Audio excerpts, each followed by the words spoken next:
Okay, welcome back to Us Anxious Folk. This is actually take two for Shannon and I. We've had some technical difficulties today. Um, but yes, I am here with Shannon Jackson, who is a lovely, patient woman from A Healthy Push. Shannon is an anxiety coach. She is a mum, a wife, an adventurer, and someone who I've been really, really excited to talk to as she was heavily requested. Shannon, thank you for being here again. Yeah, thank you so much. I'm so excited to chat with you and your community and dive into all of the good things. Awesome. Awesome. Now, before we got interrupted before, you were telling me all about your anxiety story. We didn't get very far though, so if you could, please tell me your anxiety story. Yeah, no problem. So it's such a big question, right? Because I struggled with anxiety, panic disorder, and agoraphobia for 15 years. So there is a lot to it, but I'm going to make it as short and sweet as possible. So I started struggling with anxiety and panic when I was in high school.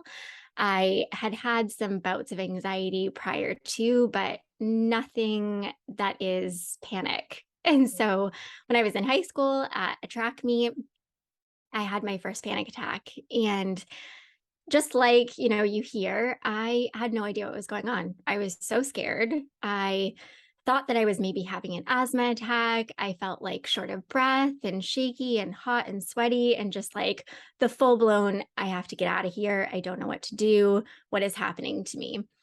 And after that, of course, I developed this fear of feeling that again. So I didn't want to experience a panic attack again. And I would do just about anything to not experience a panic attack. And for me, and like many other people, you try to make yourself safe. And you feel like the way to do that is by starting to restrict the things that you do and start to avoid things. And, you do all these things that you think are really going to be helpful. And they end up just reinforcing the anxiety and fear and making it a whole lot worse. So, after the panic attack, I started, like I said, to develop that fear of experiencing panic. And so then it kind of spiraled into driving anxiety, which was like me experiencing a ton of anxiety and panic whenever I stepped foot into a car. And it Mm, wasn't just me driving, it was riding as a passenger and being on the bus to go to school and, any and all things buses, trains, planes, didn't matter what it was. And I had many other fears intertwined with those, but the big sort of resonating one in all of it was the fear of being trapped, yeah. the fear of things being beyond my control, the fear of something really bad happening and me not being able to get help or just that I wouldn't be able to handle it. Mm, And so, yeah, I classically started going to therapy. Thank goodness my mom was super supportive and she got me into therapy and I started to learn a bit more. But of course I was young and I just, wasn't really ready and committed to doing the work that I had to do. And I sort of continued to make these choices that made things even harder for me. And, I was in a toxic relationship, which just added to the stress and anxiety. And so many things. And so, once I started to actually get to a point where I said to myself, like, enough is enough. I can't do this anymore. I remember going to, and I'm a super emotional person. I will get very emotional, even to this day, talking same. about this stuff. Yeah, Yeah. good. But yeah, I remember finally going to a psychiatrist because I felt like I've got to try medication. I didn't want to try it. I had always kind of been against trying it. But I got to a point where I could barely make it to work. I could barely make it to school. Like I had a job, I was in college, I had things to do, and everyday things started to become really hard, like getting in the car, waiting in lines, you name it, like going to appointments, anywhere that I felt like maybe I could be trapped and maybe I would have a panic attack. It was like game over before I even started. Mm, So I went to the psychiatrist and she was the best person at that point in time in my life. And I'm so grateful that I connected with her, because I remember sitting in her office after she had done this like entire evaluation. And she looked at me and she said, I can't believe that you're still going to work. I can't believe that you're still going to school. Like, people who are struggling as badly as you are with this stuff, typically don't do these things. And this must be really hard for you. And it was like all that validation that I needed, because I minimized everything. I was like, I should be able to go to work. I should be able to get in cars. I should be able to do this stuff. And I kind of just forced myself to do it all, because I felt like this isn't that bad. Like, what's wrong with you? Why can't you just do these things? And so she gave me that validation of like, no, this is some big stuff. This is some really hard stuff that you're going through, and we're going to work through this. And with the medication aspect, because I know people are always so curious, long story short, I tried a couple of medications. They didn't work for me. And so I remember after this, right, saying to her, I can't do this anymore. Like, I don't want to learn to manage it. I don't want to learn like how to just let anxiety be a part of my life and keep just trying to live. And I remember her looking at me and she was like, I'm not going to say it, but she was like, F managing anxiety. Like, we're not going to teach you how to manage anxiety anymore. You don't have to manage it. You trying to manage it is what's making it worse. You trying to figure out how you can go around it and make it easier and have it in your life, like, is making all of it worse. So we can do this, and we can do it without medication, but you're actually going to have to commit to doing some really hard work. And she was just such a blessing, because that at that point in my life, it was a kick in the butt I needed. And two, it was that confirmation from somebody who knew what they were talking about and told me, you don't have to manage it. You don't have to be on medication to overcome this.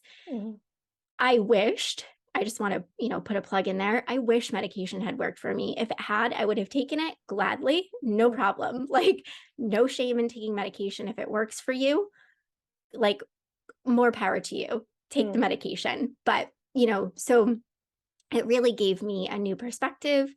It really forced me to have more accountability of my journey and to start really making those hard decisions, doing the hard work, like really buckling down and practicing the healthy habits and making healthy decisions and really holding myself to all of it. And that was really one of my enough points of like, I'm not going to do this anymore. I'm going to start taking a look at things. I'm going to start looking at my safety behaviors. I'm going to start looking at, the unhealthy decisions that I'm making. I'm going to start to work to really change this stuff. And it was really hard. And it's not something that obviously happened overnight, but had I known all of the things that obviously I know now, I wouldn't have struggled for years and it wouldn't have been so hard. And, I wish back when I was struggling that I had somebody in my life like me that was just like, hey, I've been there. You're not weird. You're not crazy. You're struggling with something that's really hard. And anyone in your situation would be having a really hard time. And it's okay. You can totally overcome this. It's not going to be easy, but you can do it. And so, yeah, this is why I do the work that I now do, because I don't want anyone to struggle like I did. And you don't have to struggle for 15 years. You don't have to struggle for years, and it doesn't have to be so hard. And yeah, we just make so much of the journey so much harder than it has to be, but that's because there's just so much we don't know. And yeah, so that's why I do what I do. That's why I'm here talking to you today. Yeah, it's amazing. Your psychiatrist sounds incredible. And I think, so many people end up sort of bouncing from therapist to therapist and not quite finding someone they mesh with, or feeling, like more like a patient than they want to feel. And so it seems like she kind of really had the right balance there. Oh yeah. She was total, like, no BS, which is what I needed too. She kind of just told me openly and honestly. And I feel like that's partly, sometimes I love therapists. They're so helpful. Nothing against therapists, of course, but sometimes you need that honest slap in the face of like, wake up. If this really is Yes. enough, if you're really sick of this, if you're really wanting to recover and do the work, you've got to do it. Like there's no other, you got to go through it. There's no Mhm. way, I'm not going to, she said, Shannon, I can't give you some tool, some magical tool. I can't, even with medication, if a medication works, it's not the fix. Like, Yeah. so stop looking for one solution, stop looking for a fix. There is no magical fix. Like, you are the magic thing that's going to help you to get through this, but you have to actually commit and do the work. Yeah. Yeah, you can't find it elsewhere. It's got to be Yeah. from you. But it seems like you've like, my God, it seems like you've done that really well. And um how long was kind of the from that stage, what was the timeline between getting to where you are now? Yeah. So from the time I met with that psychiatrist, it was about 3 or 4 years. Mhm. But in the mix of that, like I say, you don't have to struggle for years. You really don't. Yeah. That psychiatrist obviously didn't come into my life and give me everything that I needed and, was that fix. Like she wasn't it, but Mhm. she started me on this path of like, all right, I actually can do this. Yeah.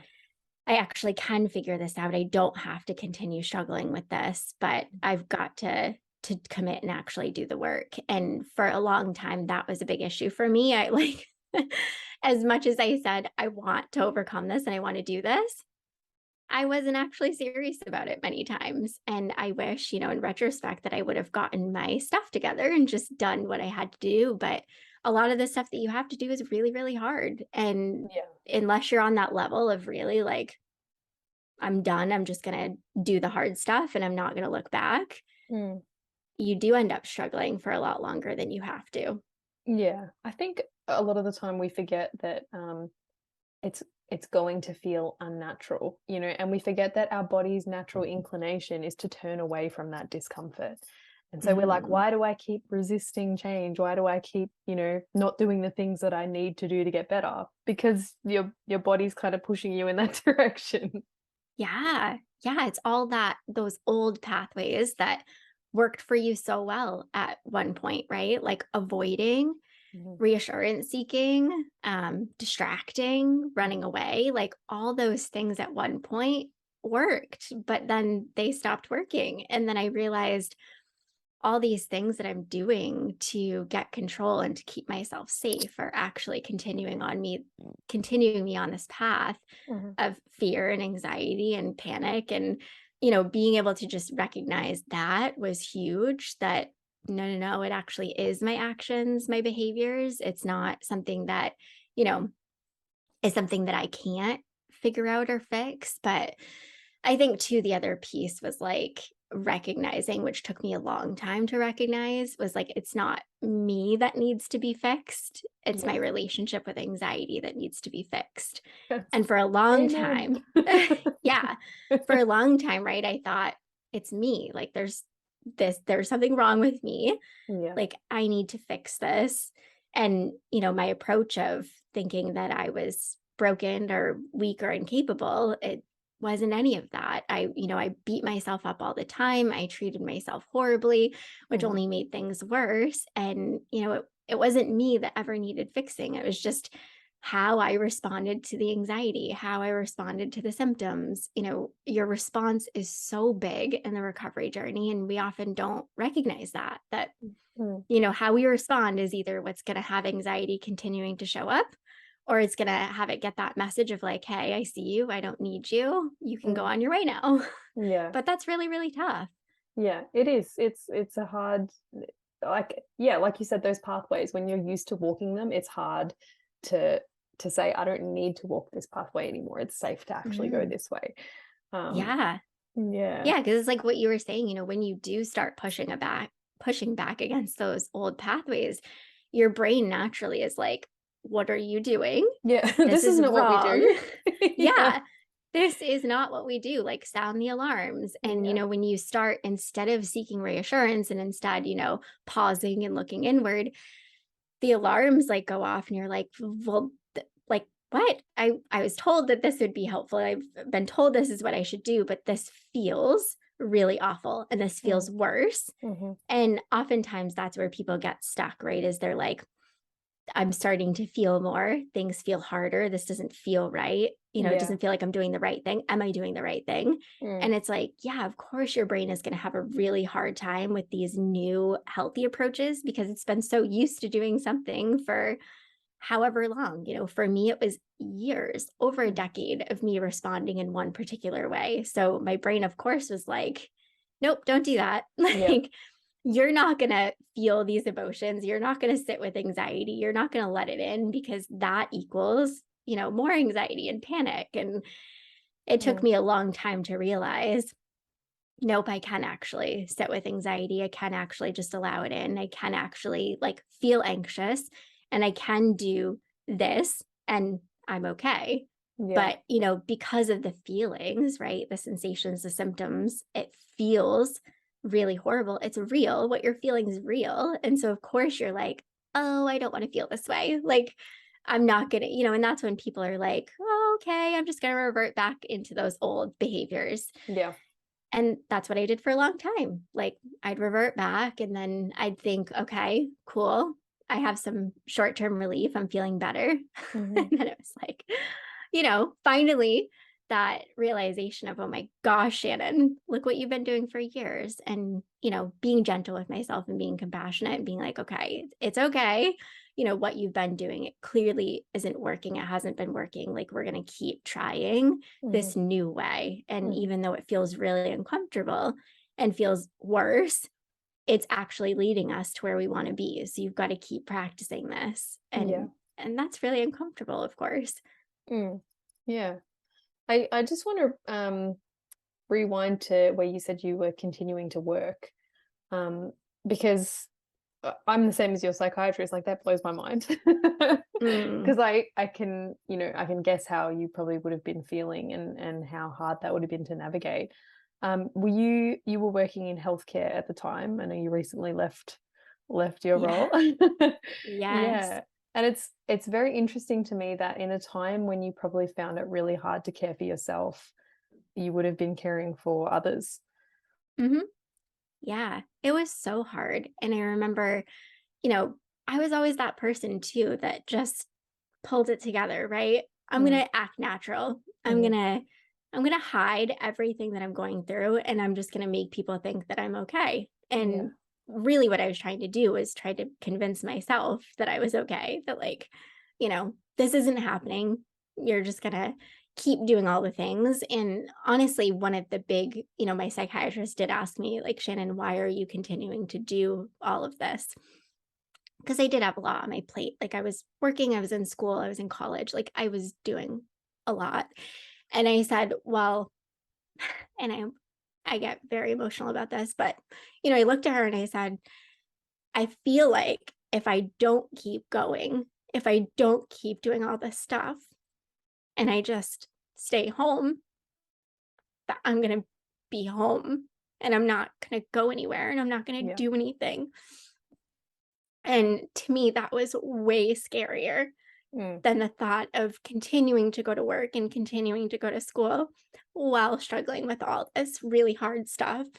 So it probably wasn't the healthiest decision, right? Like to keep forcing myself to do all the things. But I kind of also feel like it was a really good thing for me because if I just stopped and I, you know, tried to protect myself and do what I thought would be like the healthy thing, right? Keeping myself safe, like not going to work, not going to school, it would have fed into the anxiety and it would have given it that message of, you know, work and school and the car and all these things are dangerous. You can't go anywhere. You can't do these things. So I think it was kind of a blessing in disguise, but yeah, working in healthcare, I routinely would have panic attacks at work. And that was so hard because it's like, you know, obviously you're trying to function, you're trying to do a job. And like you said, in healthcare, you're helping people. And I really, truly felt like I couldn't even help myself. Like every day was a struggle just to be there. And, you know, that going back to the feeling stuck and trapped, right? Like this is it. I'm at work. I have to be here. I have a job to do. Yeah. And I remember one time, I had a really bad panic attack at work. And I remember going, I had a coworker that I was pretty good friends with outside of work. And I remember going by her desk and just telling her, like, hey, I'm having a really bad panic attack right now. And she was like, I'm like on the phone. Like, I can't help you right now. And I was like, oh my gosh. And so I remember going into the bathroom, and like I often went into the bathroom when I was panicking. And I remember like just feeling it all, right? And like that fight or flight, like not to give you too much information, but I'm gonna, like everything in my body just released. Like Yeah. I had to go to the bathroom, I got sick, like I felt like I was gonna pass out. Mm. And I remember laying on the bathroom floor with like my feet up on the toilet, frantically calling my mom because my mom was like, you know, always my safe person. Yeah. And I remember my mom didn't answer like repeatedly. And I was just thinking, oh my gosh, like, how am I going to get through this? Like, I am not going to be okay. Mm. And I was okay. Like, I got through it. My mom didn't answer the phone. She also has always worked in healthcare. She was with patients. So it was like that for me was a really hard moment, but it was also a really big realization that I needed of like, nobody can help you. Mm. You know, it's nice. It feels more comfortable for people to be there, Mhm. right? But like, Mhm. they don't actually do anything when you're feeling super anxious or when you're panicking. Like, Mm. you know, my mom, she always made me feel more comforted. Like it felt nice. It felt safer when she was there. But did she do anything to actually magically work through the panic for me? No.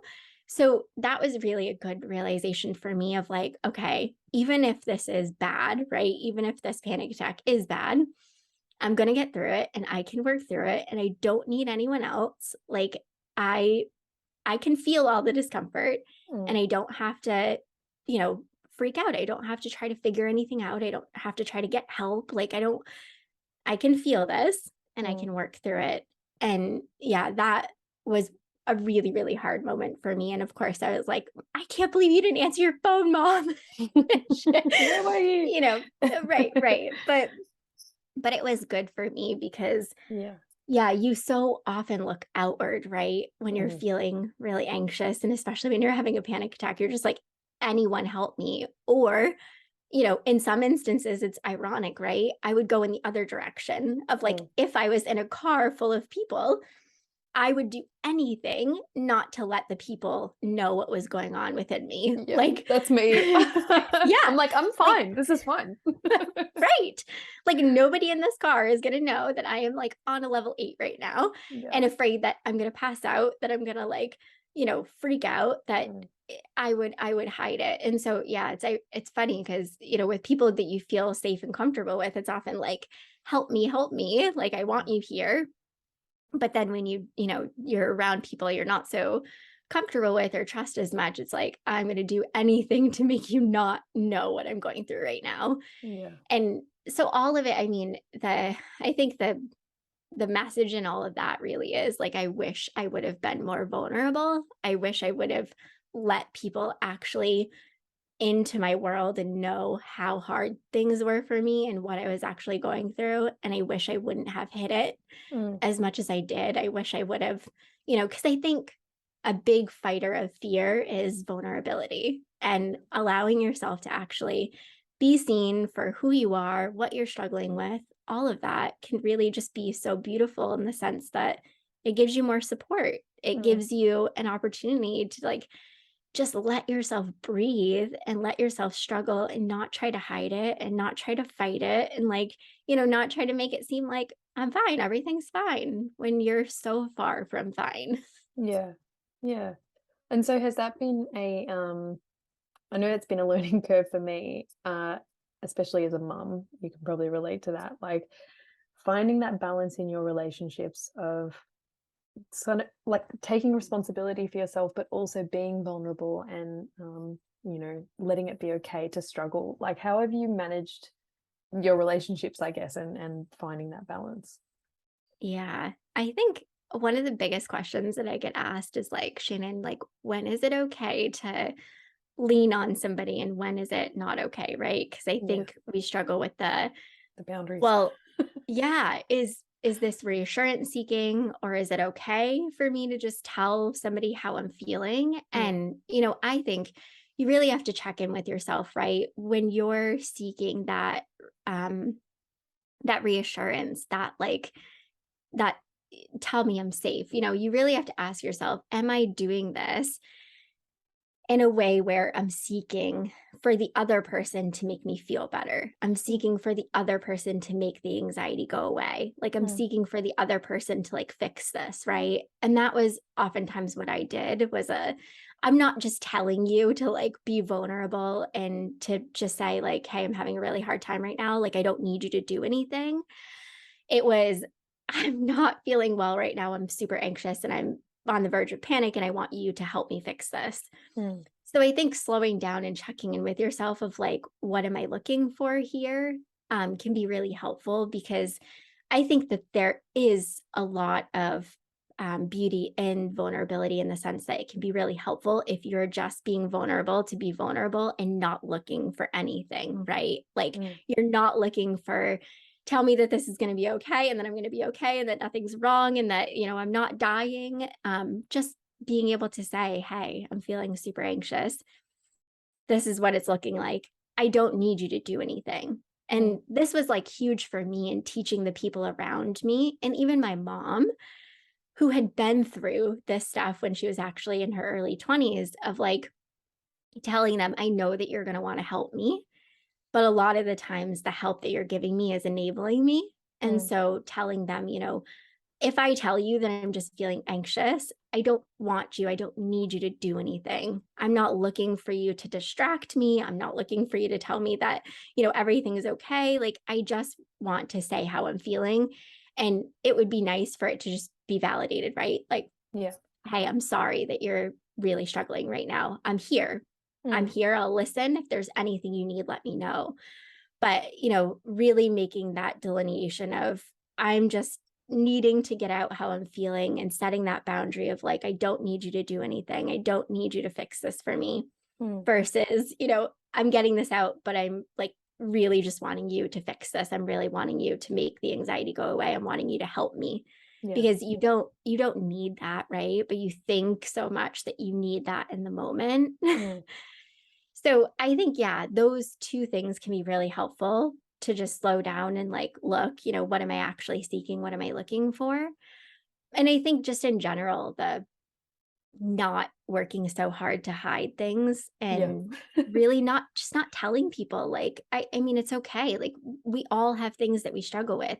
You just think that yours is so big and so terrible. And so like this thing that people are going to judge you for because it's you that's struggling with it. The other person on the other end probably has things that they don't talk about that they're hiding from people because they don't want to be judged, because they don't want, people to think anything differently of them. We're all struggling with stuff. And I think the more that we could just out with it and be like, yeah, I struggle with anxiety. I struggle with panic. I struggle with agoraphobia.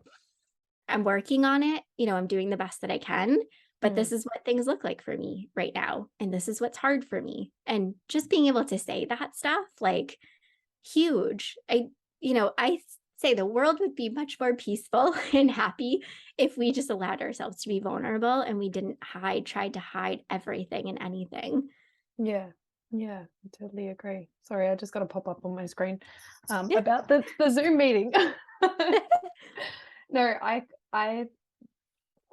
I think a lot of my issue has been, shame and running from that, running from my own sense of shame, but the shame I perceive that others will put on me. And so Mm, it's been a lesson trying to yeah. learn, you know, like you said, the difference between being codependent or just connecting. And I think in codependency, it's where you're still trying to manage how those people see you while Mm, wanting them to help you. Whereas when you're just being vulnerable and connecting, it's like you're really just letting yourself just be, you know, exactly who you are. Like you said, this is how it is at the moment. This is what I struggle with. yeah. Yeah. I love that. And I think, shame is a big thing that Yeah. keeps us all kind of stuck and is really hard because a lot of the things that we think, right, are not at all what anyone would ever think of us. Yeah. So, there were so many aspects of my journey that I hid and that I didn't tell people. And I'm talking like some of the stuff I didn't even share with my mom, who was my safe person and who I was always the closest with, and even my husband, we were dating at the time. But I had things going on like toilet anxiety and, the fear of pooping my pants and like some really like embarrassing stuff. And Mm.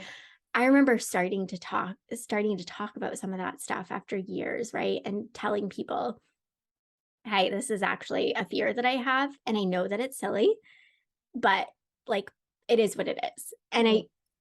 it took me so long to get to that point. And I remember having this conversation with my husband and he was so cute because he just looked at me and he was like, yeah, like I've pooped my pants in the car before. And I was just like, what? Like, who? Yeah. Okay, I can't believe you just told me that, but okay. But he was like, seriously, Shannon, like I can see how you would have that fear. Like your stomach is often a mess when you're anxious. You Yeah. often don't feel well, like you're nauseous. I get that. Like that makes sense. And I was just like, oh my gosh, I cannot believe, that I've been holding on to this for so long. Yeah. And there is no need, all because I was afraid, right, of what people would think of me. Like, Mm. how are people going to see me? But it wasn't really that I was afraid. It was partly because I was afraid of how people would see me and if they might judge me, but it was more of me. Like, I felt a certain way about it. Like, Yeah. I didn't even want to own up to it. Like, I Yeah. didn't even want to admit that I Yeah. had this fear. I Because had many, you don't many. want to look at it. Yeah. I don't want it to be Yeah. there. Right. Yeah. And yeah, it's just sort of like another avoidance, another safety behavior, but it's just like just being able to out with the stuff Mm. and to be able to talk about them and to kind of speak the shame out loud, right? Because I think Yeah. shame gets so much of its power from not being spoken. Okay, so we got interrupted before because my internet is just a schmozzle tonight. But Shannon's being so patient, and I'm just gonna ask my last question of you, Shannon, because this was the one that I was so intrigued to ask you because I know that you're going to have a very, very good answer. Yeah, I If hope so. you, well, yeah, sorry, I kind of no pressure or anything. Right. If you could like say one piece of advice either to yourself when you were struggling or to someone who, is going through a really dark time with panic disorder and agoraphobia, if you could tell that person one thing, what would it be? Oh my goodness. These things are always so hard because there's so many things that I All would the have things. told my past self, right? Yeah. Um, I guess what I would say is, you, as much as you might not believe it and think it right now, you have everything that you need within you to overcome this. And you are so full of so much wisdom and power and strength. And like, ease up on yourself a bit. Let yourself breathe. Like, what Mm. you're going through is so hard, and you're doing such a good job. And I know you probably think that recovery just isn't possible for you. Like, you're different, you're somehow some sort of exception. This just isn't true. Like, you are more than capable of recovering, and it's just going to take some really hard work, but you're capable of doing all of it. Like, the hard that you've been facing and the hard that you're currently facing right now, it can't get any harder. Like, and you can totally face anything that you come up against, and just knowing that the safety really is within you. It's not outside of you. Like, there are no magic tools, there are no magic things. It's all within you. And you've just really got to put yourself first, invest in yourself, do the hard work, and keep reminding yourself, I'm going to keep making the choice to recover because I can absolutely do this. And even though you can't see it, right? Like, I tell people all the time, I don't care if you're religious or not, you just have to have some blind faith Mm. that you can live the life that you want and deserve to live. Because just because you can't see it doesn't mean that it's not possible. And, Mm. for years, I thought I would never be to where I am today. I would never, be a mom I would never travel. I would never hike big mountains. And I would never just go to the doctors and drive in cars and wait in lines and all the things without it being so hard. And I'm here and it still blows my mind. But yeah, just because you can't see that recovery is possible for you doesn't mean that it's not possible. And you are so, so incredibly capable. So just keep going. You're doing a good job and you will live the life you want and deserve to live. Whoa, you got me with that one. I got teary. When you started tearing up, I was like, shit, what's happening? That Yeah. that I'm so glad that you've been on this journey, and I'm so glad that you are where you are. I think you're a beautiful human. You're obviously a beautiful mum and wife, and the amazing thing about Shannon, if you don't already know, is that she offers herself. It's like your calling. Like, you know, you I know you struggled with calling yourself an anxiety coach for a long time, but you really do, you walk alongside people as they're navigating their way through panic disorder and agoraphobia. And so if there's anyone out there who is struggling and wants some help, Shannon, Shannon's your girl. Thank you, Lauren. Those are some beautiful words, and I really appreciate it because I think, yeah, I didn't realize for a long time, like, this is my purpose. This is actually what I'm meant to be doing. And I don't want to say the cliche thing of like, it was all worth it because I wish that I hadn't have gone through it, Yeah. but it was worth it in the sense where I can actually help people now. And that is everything to me. Yeah. Yeah. Well, by all accounts, it seems like you do an amazing job. And yeah. Thank you. Thank you. It's been awesome. I've been so happy to join you on your podcast and talk to your community. And you're so lovely. And I love the work that you do too. So keep it up. Thank you. Thank you very much. And thank you for being so patient. Yeah. If you would like to get in touch with Shannon, you can find her at ahealthypush.com. And your Instagram as well is ahealthypush as well. Yeah. So yeah, please reach out if you need Shannon, because yeah, she's lovely. You're lovely.